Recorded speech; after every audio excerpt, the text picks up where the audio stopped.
The Ash, Lutzi and Nikki Osborne podcast. Hey-o. Good morning. Now, you were saying it was raining before, but you were just talking about the golf. I was confused for a minute because I'm like, no, it's not. Yes. But Adam Scott's one shot off the pace. Yeah, final round. He got to the lead and then he three-putted about, 20 minutes ago, 2 holes ago. He just had fought his way to the equal lead and he gave it away straight away. Straight away, Nikki. Oh, he's been going for ages. And the only reason I know this is he got into my friend's inbox like 20 years ago. So he was golfing then and he's still golfing now. That's a long time. He's been golfing longer than you've been radioing together. Well, yeah. Well, he's 45 and I would assume he's been golfing for like 40 years. But what do you mean he got into your friend's inbox? Oh, he liked her. Oh, and did it come to anything? She went, Osborne, as if I'm going to like traipse around following with a caddy like on a golf course. That was it. You could just sit at home, and spend his millions.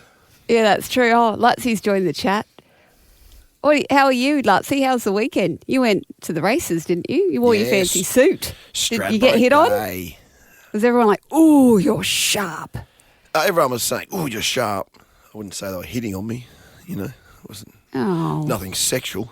But was your $130 top-to-tail Temu suit and shoes, everything included, was it well received? Yeah, the shoes were a triumph.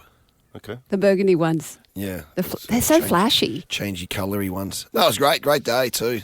Only had one collect, but big day. Great day. Yeah. Good weather. Oh. Everything perfect weather over the. And how was your weekend, Nikki? It was good. Yeah. It was really nice. I'm trying to think what I did. I feel like Dory all of a sudden. I went for my first jog, post-surgery jog, and I felt much better after that. Yeah. Except everything was jiggling a little bit more than it was pre, but that doesn't matter. And then had all the family over for a barbecue. Now, we've got a hack where we don't actually own a barbecue because in the park just across the road, there's a council-cleaned barbecue. So we walk over to the park, barbecue on their nice clean barbecue and chuck a few lures in the river while we cook, and then we just walk back to our place. That's how we do it. It's a hack. So we don't have to clean anything. Oh, you leave it dirty and you just walk away. Well, no, we clean the top, but you don't have to deal with all the grease traps and rodents coming to eat it and all that. Blah, blah, blah. It's a good arrangement. That's a good hack. It is, actually. Nice. Yeah. What'd you do? What about you, Mitch? No, I'm good, busy. Kids sports stuff, you know. Ash knows what I'm talking about. Busy days. Same. You're sort of riding off Saturday, most of Sunday as well. You're on the I conveyor just belt had a pretty drama-free weekend, nice and casual. I went to the gym on the Saturday, which was good, played a bit of golf, just stuffed around, went down the beach yesterday, flicked some lures down at the beach for Taylor as well. And, my dad caught a Taylor last week. Did you catch a Taylor? They're around. No, I didn't actually yesterday. We just had a quick crack at it yesterday, but no, good weekend. The Ash, Lutzi and Nikki Osborne podcast. Now, as you know, I've got my online Osborne segment that I do once a week, but it's usually earlier in the day, so a lot of kids in the car miss out on things. Now, there's one trend that's happening at the moment.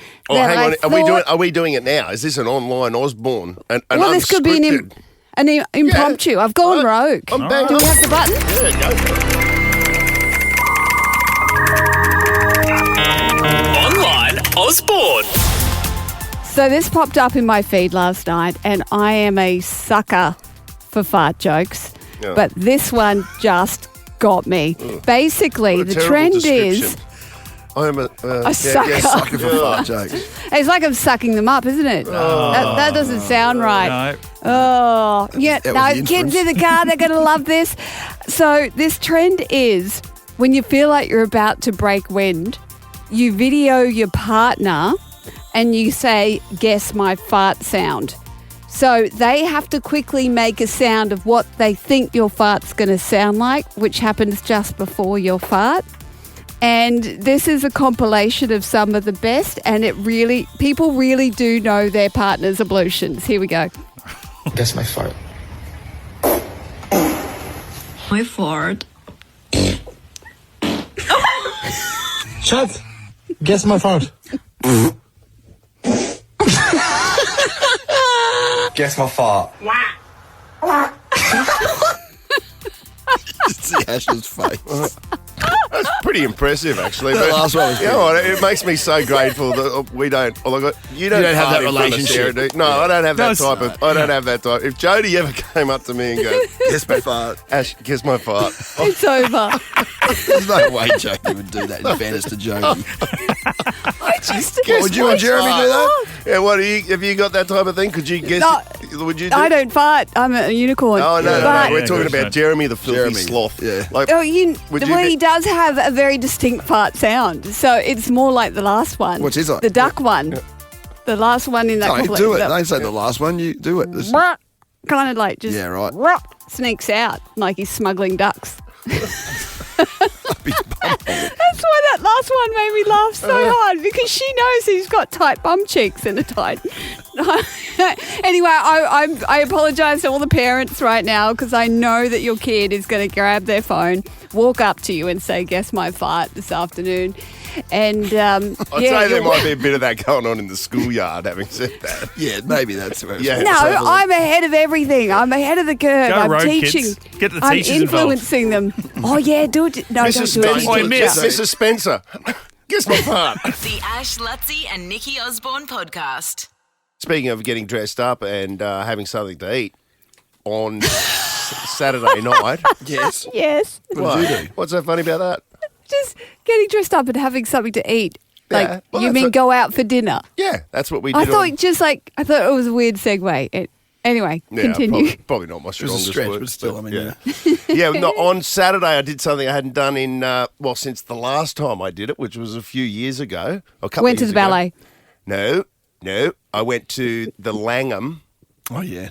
and Oh. went to the buffet there on Saturday night. Oh, And can I just say, that is the best buffet going around, bar none, that I've ever had. I prepped for it all day. I didn't eat.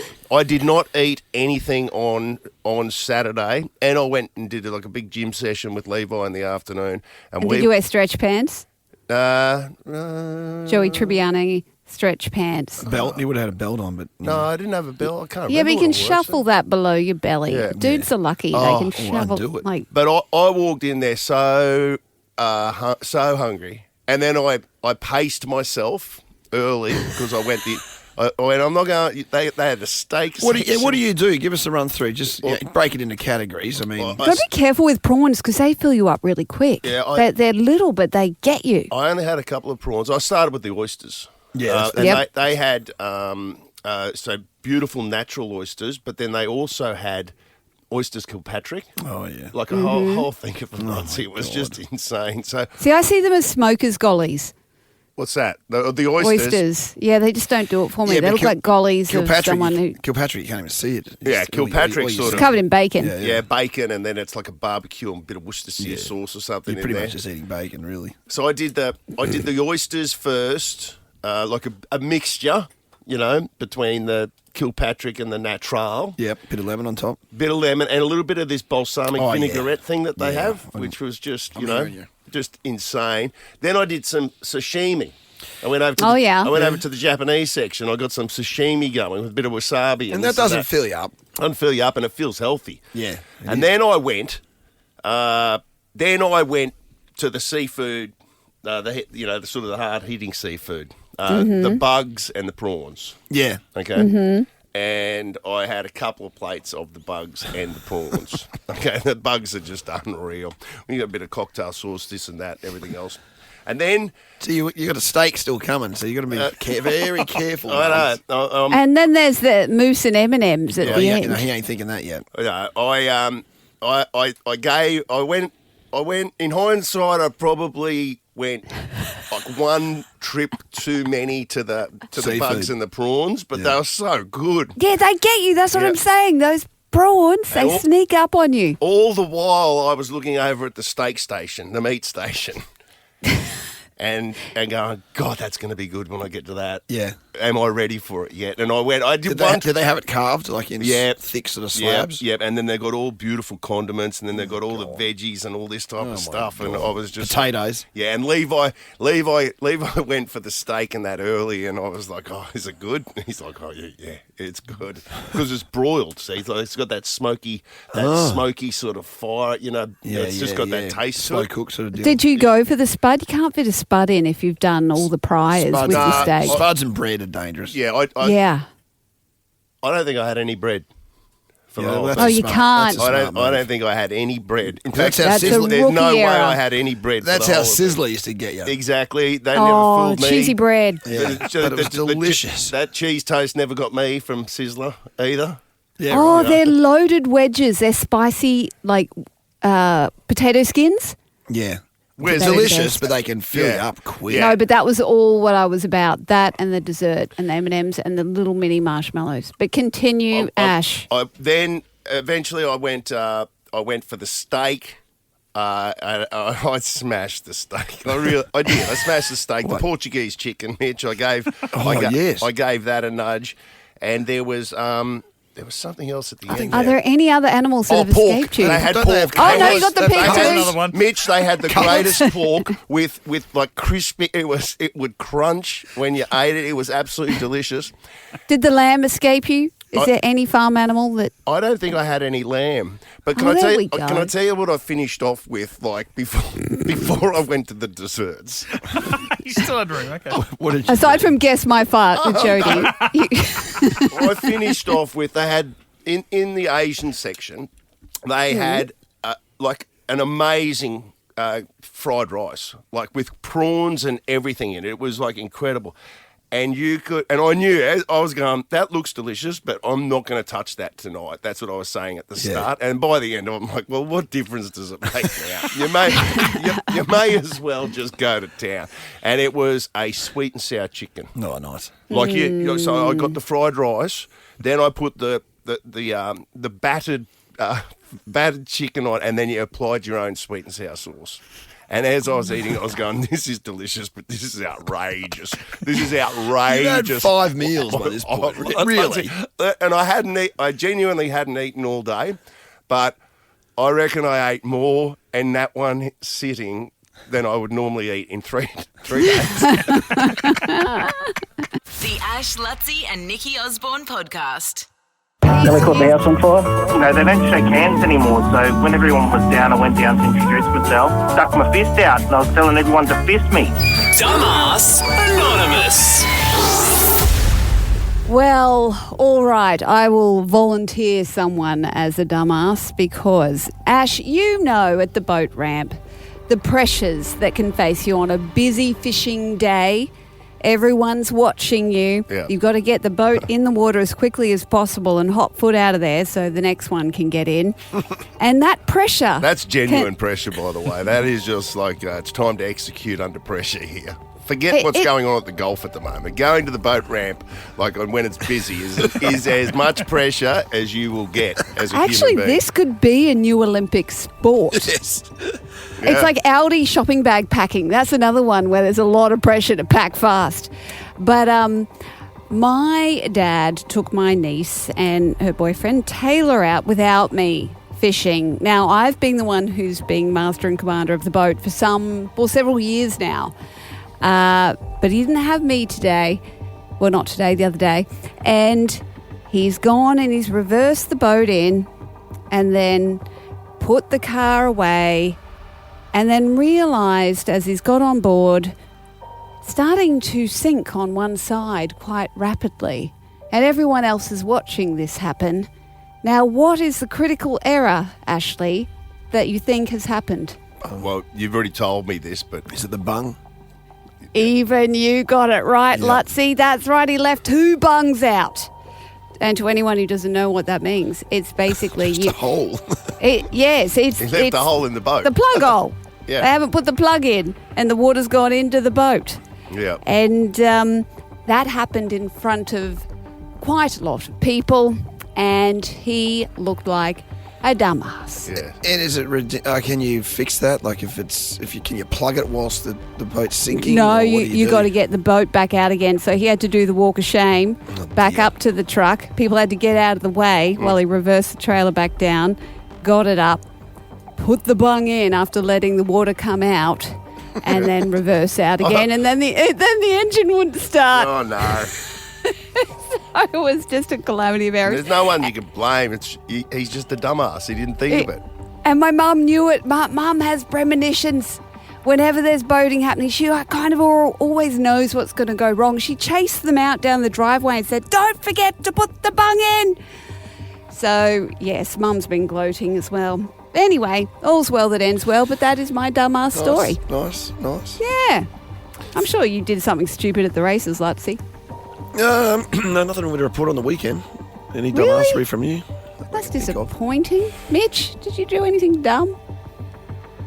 He's thinking hard. Nah, I mean, I got the times wrong for my kids' sport on the weekend, which Sarah had worked a night shift. She'd been asleep for about an hour, and she's wake me up so I can come to this game. And I got home and said, "All right, we're good to go." And then we looked at the time, and it was another hour and a half away. So off the back of a full night shift at the hospital, could have just given her an extra hour and a half of sleep. I actually did the complete you wear that one. reverse of that with my golf time. So we were 11 o'clock on Saturday, 12 o'clock on Sunday. So I've gone, oh, that's fine. And then on the Saturday, I get a phone call saying, "Where are you? We're all at the tee box waiting to tee off. I got my times wrong, so I missed it on the Saturday." Oh, that's a bad Nikki, one. I was spion. I was spion. You're I was spion, but I had no one to blame but myself because I was the dumbass. I didn't back Cool 13-24-10. Archie and the JJ Atkins. That was my dumbassery of the weekend. Oh, and it didn't deliver? I didn't back Cool Archie. Oh, I Muncie's horse. just on the bloody Name alone. Yeah, you would have been all God. over it. Come on. Trained by the Munsters. Well, 13-24-10, give us a call. We want to know your It's dumbass healing. It's anonymous therapeutic. moment. It is. Yes. Get it all out. I forgot to pick. Well, I slept through picking my kids up on their last day of school. You know how they sneak it in? They finish an hour early on the last day. I'd mistimed my nap, and then I woke up to my kids standing beside my bed going, "Yeah, Sienna's mum brought us home." The Ash, Lutzy and Nikki Osborne podcast. Don't forget, Origin is on Wednesday night over in Perth, and we need to win, otherwise it is gone. So weird they're playing in series for Perth. this year. Yeah, well, they're trying to spread the word, and not next year, but the year after in 27, there's going to be a team in the NRL from Perth. Oh, that's right. The Drop Bears. Yeah, the Perth Bears. That's the one. I'm sure they'll cop Droppies as a Droppies. as a nickname or something like that. But the New South Wales team lost one of their players, Nikki. Yeah. Mitchell Moses. They had to bring in another player. They brought in Jerome Luai, who we love in Queensland. And when he's got the wild hair, doesn't he? He's got the wild hair, and he brings like a big jukebox. Well, not a jukebox. What's it called? Like a big Personal speaker, like a stereo, old school sort of speaker, stereo, boombox situation. Yeah. He brings one where? Well, he brings it with him. He brings it into camps, and when he packs for footy, which I know this isn't a holiday, but it's a work trip. But when he travels, he has to actually take that to the airport, I guess, and he has to check it in. He has to wait for it to come out in the carousel, and all the rest. Has he called it Mojo?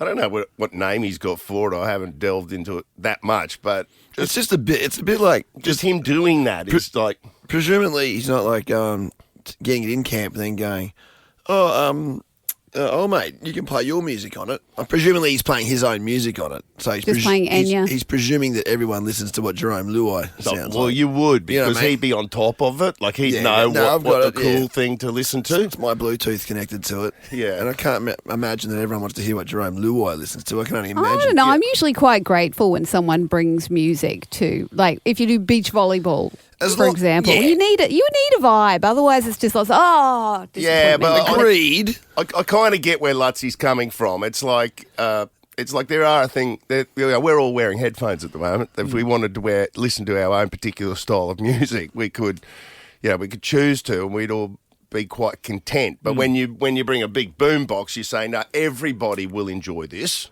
Everybody will listen to it. Yeah. But what made me think about it, Nikki, is that's actually an essential travel item for him. Like, that's on his rider, so to speak. Yes. Yeah, and it's non-negotiable. And didn't you say that when you went overseas and did your big family trip through Europe, that you had to travel with your pillows? My entire chai pack. I had to take my frother, my teapot, yes, my mug, my spoon, my strainer, and 6 bags of chai, which in hindsight looks like 6 bags of how's that go? cocaine. How's that go through A customs? Peruvian marching powder. I know, because it looks like wet weed. It looks like marijuana. Oh, right. Because I've got sticky chai, and it just looks like foul. Surely you can't take that to another What? country. Yeah. Yeah, no, it was fine. They didn't mind. Really? Yeah. I think because they saw And the how much- frother and everything else. Actually, no, they thought my frother in which airport was it? Valencia Airport. They thought that was a bomb. So Frother. they had to pull it all out of my bag. And I'm like, yeah, that's my frother. But also my bum handbag was at the top. So, yes, it looked like I had a false bottom. How much my bag. space does that take up, like when you travel with all that stuff? A small suitcase. So I have to bring an extra. Commitment. I wouldn't- Yeah, so, yeah, the would kids you pack cop- would you into cop one that? suitcase. That's it, like No that. way. That's like, and then what? Okay. So the rule was, as we drove all across Europe, is that we could never park under the sun. We always had to have underground parking or under a tree. We could only leave the car unattended for 1 hour because otherwise the chai would Dry. go bad. Yeah. And so it kept us going. It kept us moving. It was probably an absolute pain in the ass for my husband who had to book everything. But you know what? He did a good job because the chai was always fresh. And he got rewarded every morning. He does get Not chai, something else. He does. The Ash, Lutzi and Nikki Osborne podcast. Hollywood superstar Jeremy Piven is coming to New Zealand and, more importantly, he's coming here, Australia, in July and August of this year for his stand-up tour. And we can say we've got the great man on the line, hopefully right now. Good morning, Jeremy. How are you? Mate, we are really, really good. Great to see you coming back. How long since you've been down in Australia? I've got somewhere in the back of my mind, I feel like you've been here a bit over the years. Is that right? 22? Was that the last time you were here? No, I was there last year performing go. in Melbourne and Sydney. That's right. Yeah, you're doing the stand-up. Yeah. Yes, I had. It was amazing. It was incredible. I guess I was so viciously mediocre. You heard nothing about it. No, it's not that at all. Do you know what it is, Jeremy? We've got a little bit of a syndrome here in Brisbane because we're up further north and so many big names like yourself come to Australia, but they only hit Sydney and Melbourne. So Yes. we kind of left out of the loop a little bit, but this tour that you're doing, I said you're going to kick it off in Auckland on July 31, then you're going to Sydney. Fair enough. You'll be in Melbourne and Adelaide as well, but you are coming to Brisbane. Yeah. And tickets are on sale at the moment. So I don't know if you've ever been to Brisbane. You've been to the Brizzy or Gold Coast before?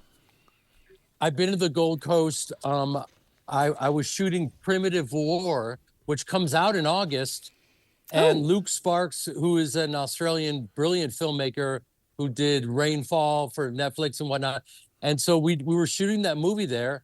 And I tell people to this day that, like, I didn't want to leave the Gold Coast. It felt like what Miami was trying to be. Yeah, right. Yeah. Okay, that's a wonderful We're nailing it. compliment. Overcapitalised women, bolt-ons. We've got all of it, but with much nicer beaches and probably less kind of drugs and gangland issues, I'd imagine. Well, you have 116% less douchebags, which is important. You get recognised pretty heavy. I remember my one moment I've ever had with you, Jeremy. It's not even a moment because I was for a little stint. I lived in LA and I lived on Laurel Avenue, right in West Hollywood, and they just opened this place. It was an old hardware store that they named Laurel Hardware, and I walked in there one day and you were looking cool as hell at the bar. And I thought, that's Jeremy Piven. I went back every night for the next 2 weeks hoping you were there again, but you weren't there. But so I didn't even meet you. You know what's funny is that's one of my favorite places in the world. Yeah. And I love going to Laurel because it's one of the few places you can just go under the radar. Yeah, you were just chilling out, being cool. I was like, it was really impressive. I didn't break that. I didn't go up and say hello or anything, but from afar, I was admiring you. Jeremy Piven is playing at the Tivoli in Brisbane. And you, Jeremy, Tivoli is one. Yeah. It is a great place to perform. A Sunday, August the 3rd at the Tivoli. That's gonna Jeremy rock. Piven, an 8:30 p.m. Show. And Listen, tell them where to get tickets for the love of God. You get it from Ticket Tech. You get your tickets right now. You can find tickets from Ticket Tech. Come on, this is going to sell out quick. Get on, see the great Jeremy Piven at the Tivoli on August 3rd. If they mention you guys, let's give them a free meet and greet. Okay. Wow, there you go. Hey! You'll sell it out. You'll sell it You're out. going to be busy. That's unreal. I can't wait. I can't wait because I'm not just saying this. My 3 favorite places in the world to do stand-up are Australia, the UK, and Chicago. That's the 3 places where I feel like you got to go where you're loved and understood, not where you're tolerated. And I'm from Chicago, so you guys feel like home. Unreal. Oh, well, Yeah. the Tivoli's going to be your number 1 spot. I guarantee it. And we'll pack it out and we'll be there. Well, listen, we've only sold about 11 tickets, so we got a long way to go. We'll sort that, brother. Don't worry about that. We got you. Thank you so much. I'll see you guys very soon. Yep. I'm just DMing. And I'm just DMing you so you know who I am for when you get to Brisbane. Lutzy, you'll see it here, mate. And then I'll remember you're the creepy guy from Laurel Hardware. That's the guy. That is the one. I love it. Hey, safe flight, brother. Get on that plane and get to Austin, Texas. Thank you, guys. I'll report back. I'll see you soon. The Ash, Lutzy and Nikki Osborne podcast.